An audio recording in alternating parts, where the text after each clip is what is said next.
Hello, welcome to Rouge Readings.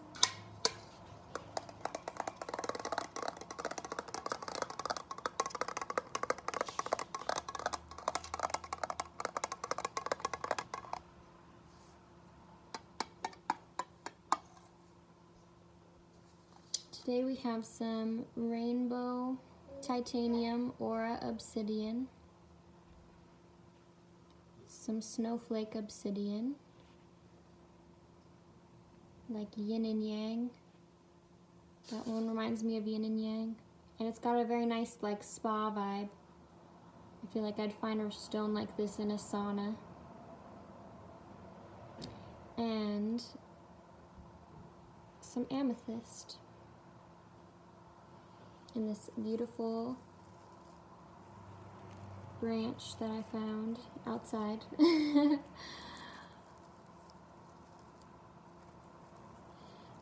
Today I want to share with you a reading, a personal reading for myself. By me, for me, you could say.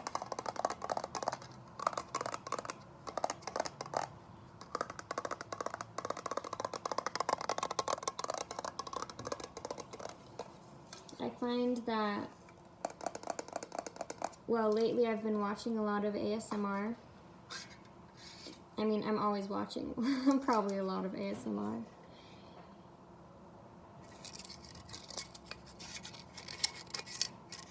But I wanted to incorporate some in our video today. I get a little camera shy.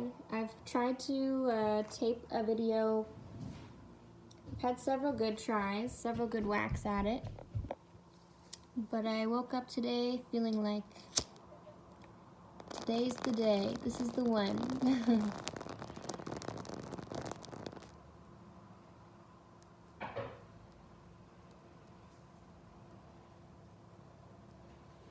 Some for you.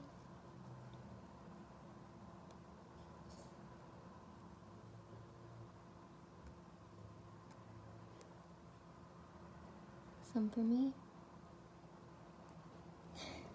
For our shared space here.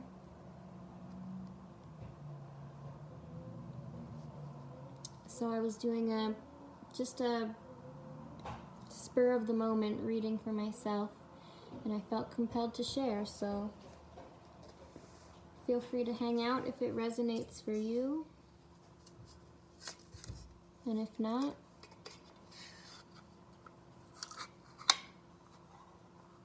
that's all right too. Okay. So I also have my book, my little cowboy.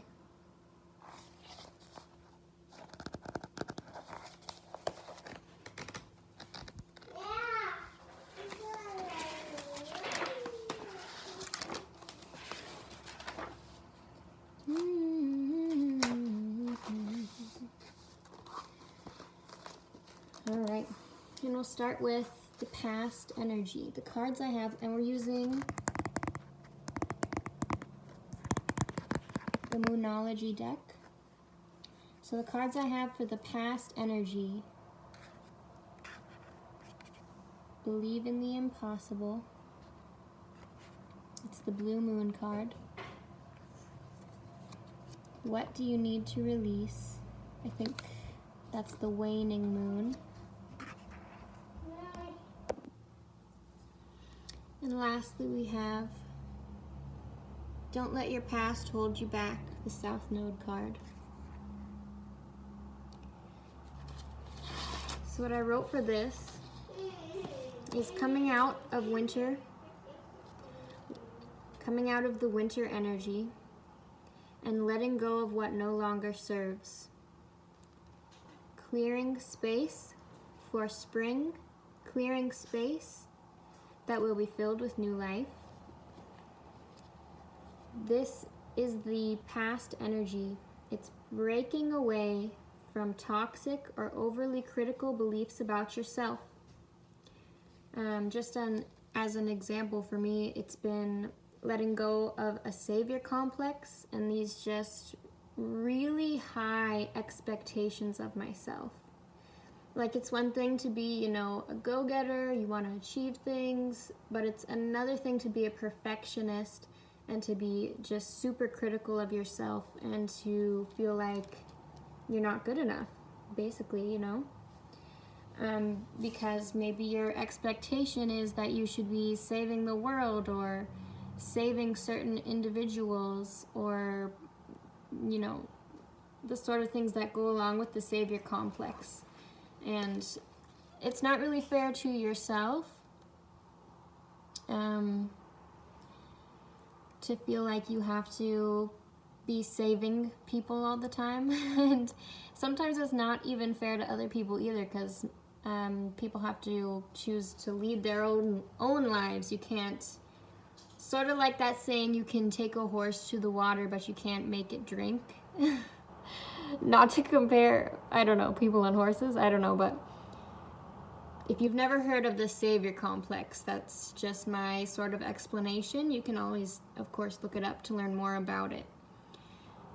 Okay, so we've been letting go of the mainstream beliefs that don't fit, or the beliefs that others may have sort of put on us that don't resonate or don't fit, or again feed into that sort of critical, you need to always be bettering things energy. You can get that even in, you know, the New Age movement. A lot of the times people can subscribe to that belief that you need to always be manifesting better things, but for me, I'm finding that I need to let go of a lot of those criticisms. Like, even when, here's an example. Say you're getting into positive affirmations. That's really wonderful. There are New Age movements or beliefs out there, though, that will teach you that, for example, you can't say, never speak "I don't want," or "I'm not," or anything like that. No negative statements, only positive. Which, like, that, and that does make sense, but you can also take it too far. Sometimes when I'm channeling, like, positive affirmations for myself, maybe I'll say something like, I'm a good person, I'm not manipulative, or something like that. And maybe others have, for some reason, led me to believe that I'm manipulative, or maybe that's like a fear in my subconscious or something. I think it's okay to address it in that way, and then to follow up with a positive affirmation saying, you know, I am truly a genuine, honest, good person. I'm not out to get other people. That's still, in my mind, affirmations, and you're not gonna, like, I don't know, attract negative things to you by saying that, because it's still done with a positive energy. So it's that sort of thing. And you can nitpick yourself all day about what you're manifesting, or I should have done this better or that better. But I'm finding that it's not serving me, and that's one thing that I've been letting go of. And since I'm here sharing it with you, maybe that resonates for you as well. So another example, letting myself free from self-criticisms about who I am as a mother. You know, letting myself rest and relax, drawing value and worth from myself. You know, I don't have to be of service. I am worthy. I love to be of service, and I think I do a really great job being of service. When my cup has been filled by myself, you know, you have to start with yourself, but don't start with yourself just because you think your worth comes from serving other people only. You know, you can want good things and rest for yourself just because it feels good for you, you know? Not everything has to be transactional, and you don't always have to be of service. It's these sort of beliefs that I have been letting go of as this winter phase is coming to a close. Okay, here's the last thing I'll say for these cards. Seeing that I am enough, I don't need to be so fixated on manifesting a better me. I don't need to be obsessively self-improving, because who I am now is beautiful and I am enough. And I deserve to just be present as who I am and live my life instead of trying to be perfect. That's another trap I can also often, well, in the past I've also fallen into the trap of wanting to always be like super, I don't want to say politically correct, because I think a lot of it stems from like human rights. Like I just want basic human rights for people, and sometimes politics ties itself into that, sometimes it doesn't, but nobody is aware of everything, you know? And you can study and study, but sometimes lived experience is the only thing that can teach you in some situations, or just listening to people, especially to people who have that lived experience. So me as a being right now, I'm just living my experience. Instead of putting all this pressure on myself to act like I know what other people's experiences are, instead of doing that, I'm just going to keep, you know, open ears and just listen instead, because I know now that I don't need to be, you know, nitpicking myself and hyper, I don't know, hypercritical all the time. So we're leaving this in the past, okay? And so this is representing sort of the passing energy here. Your dreams need a practical plan. Full moon in Taurus. And we have a lot of Taurus energy actually in this reading. I'm gonna put him there. But this card is talking more about expectations. Like as you move forward, remember these lessons you learned in the winter phase when you were clearing all the space and letting things go. Continue to hold space for yourself by managing your expectations of yourself in a positive way. You know, be fair to yourself as well. And a new start is coming. Look at this beautiful new moon card. Look at all this space that has been cleared out, and the universe is going to fill it with blessings and new life. And you, because you know now that you are worthy of that, which brings us to the last card of our the second to last. You are good enough. Full moon in Virgo. And I mean, that pretty much speaks for itself, right?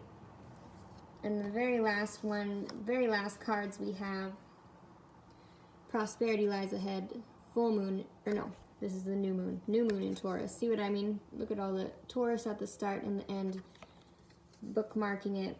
And just for anyone who needs it, this might be something only a couple of you maybe need to hear, but that you are safe. You and your loved ones are safe. It's sort of that energy. I can't remember if it's the Six of Swords maybe, where it's a woman and a child in a boat, and then someone's rowing the boat behind them. On one side of the boat, my video cut out there, but we'll finish up real quick. On one side of the boat, the water is choppy and like chaotic, and on the other side of the boat, most of the water in the picture is calm. So to me, that represents the past may have been tumultuous, chaotic, painful, and you might even still feel it. You know, that she has all these swords stuck in the boat, but you are headed for calmer waters. You and your loved ones are safe. And so just maybe look at the calming, soothing colors of this. Ooh. And I'm getting like a pressure in my ears, so yeah, if you've been anxious about your safety in some way, Maybe you can draw some comfort for this. And that's all I'll say. That's all I'll say for that one. Okay, so if you enjoyed this reading, feel free to stick around or subscribe to see whatever I come out with next. It's an adventure. We'll find out. Please like if this resonated, or leave a comment. I would love to read your feedback, read your comments. This has been Rouge Readings on a rainy Saturday. I hope you have a wonderful rest of your day, and I'll see you in the next one. Bye.